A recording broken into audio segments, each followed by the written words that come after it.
Like CNN. CNN does not want its falling viewership to watch what I'm saying tonight, I can tell. Oh, boy, those cameras are going off. Oh, wow. Why don't you just fold them up and take them home?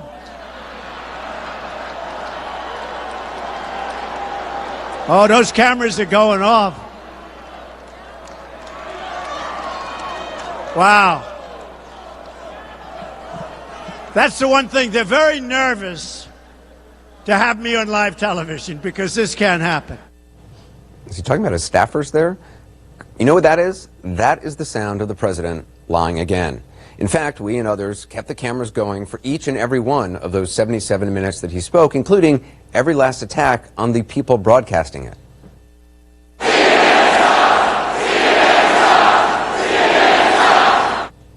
And yet, the president watches us. Continuous coverage of every single moment of the president's remarks. He lied, too, about his own record or exaggerated his accomplishments about things both big and small. We've also obtained historic increase in defense spending to prevent and deter conflict. We believe in peace through strength. We're building up our military like never before. Like never before. The president, by the way, has asked for a $54 billion boost in military spending for the next fiscal year, which is big, but it's smaller on a percentage basis than 10 other defense budgets, according to PolitiFact. In any event, Congress has yet to either raise spending caps or actually appropriate the money. Asking is one thing, getting it is another. He also turned down a chance to take any responsibility for the GOP healthcare bill not passing in the Senate. Now, without naming names, he repeatedly referenced the senator whose vote sealed its fate, Arizona's John McCain, who, of course, happens to be undergoing radiation and chemotherapy these days for brain cancer. Oh, and for good measure, the president also slammed, not by name, Arizona's junior Republican Senator Jeff Flake. One vote away. One vote. One vote away.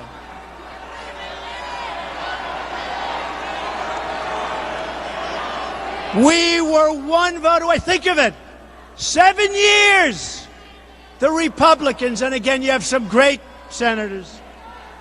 But we are one vote away from repeal.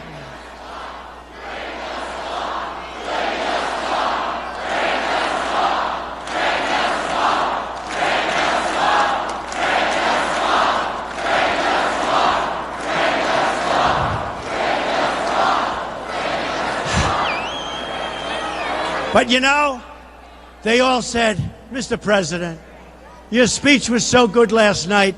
Please, please, Mr. President, don't mention any names. So I won't. I won't.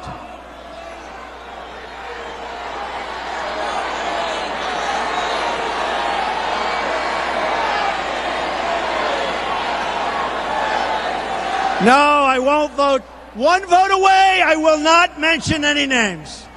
Very presidential, isn't it? Very presidential. And nobody wants me to talk about your other senator who's weak on borders, weak on crime. So I won't talk about him. Staying classy, Mr. President. That promise, by the way, didn't last long. Just a few hours later, the president tweeted about him. He was asked not to use the event to announce a pardon of former local Sheriff Joe Arpaio, who was convicted of criminal contempt for disregarding a court order in a racial profiling case. Sarah Huckabee Sanders, the president's spokesperson, intelligence James Clapper, retired three-star general, appointed by a Republican president, serving under Republicans and Democrats. This is what he said after the president's speech when asked if President Trump is a threat to national security. Well, he certainly could be. Again, having some understanding of the levers that a president can exercise, I worry about, frankly, the access to nuclear codes. If he, in a fit of pique, he decides to do something about Kim Jong-un, there's actually very little to stop him. The whole system's built to ensure a rapid response if necessary. So there's very little in the way of controls over, exercising a nuclear option, which is pretty damn scary. And this is what Republican Senator Bob Corker said in the wake of the president's comments on Charlottesville. The president has not yet has not yet been able to demonstrate the stability nor some of the competence that he needs to demonstrate in order to be successful. I think our president needs to take stock of the role that he plays in our nation and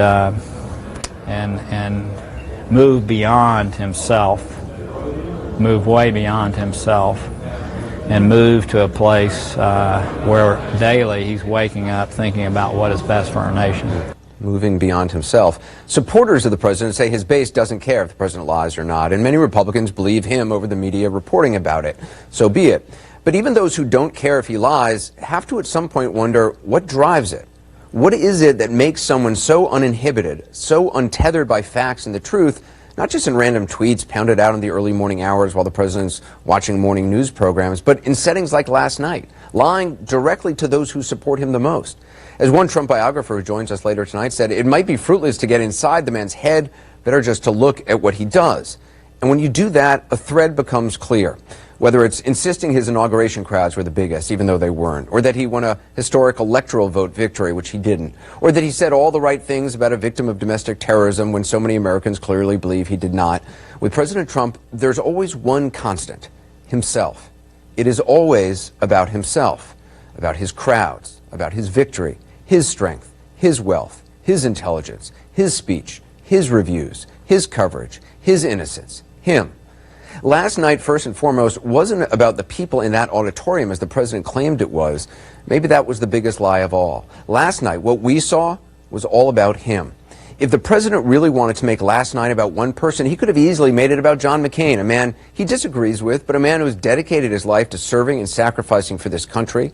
How different would it have been? How differently might we see the president, even people who disagree with him, had the president taken a moment last night, just a moment, to honor a brave senator from that state fighting perhaps the most difficult battle of his storied life? How different might it have been had he made the night about Heather Heyer, again, someone who maybe didn't share his beliefs, but who stood up for hers and for others and was struck down doing it? What might we be saying if the most powerful man on earth had taken a moment to truly honor her as he has done for the tragic victims of murders by people who are undocumented criminals? Heather Heyer may not have agreed with President Trump, and her mother might have rejected his phone calls, but how much of a bigger man would the president appear today if he praised someone precisely because she didn't agree with him? What might we in the country be saying had he actually lived up to the words on his teleprompter today about healing and understanding and about love? We'll get some perspective next from someone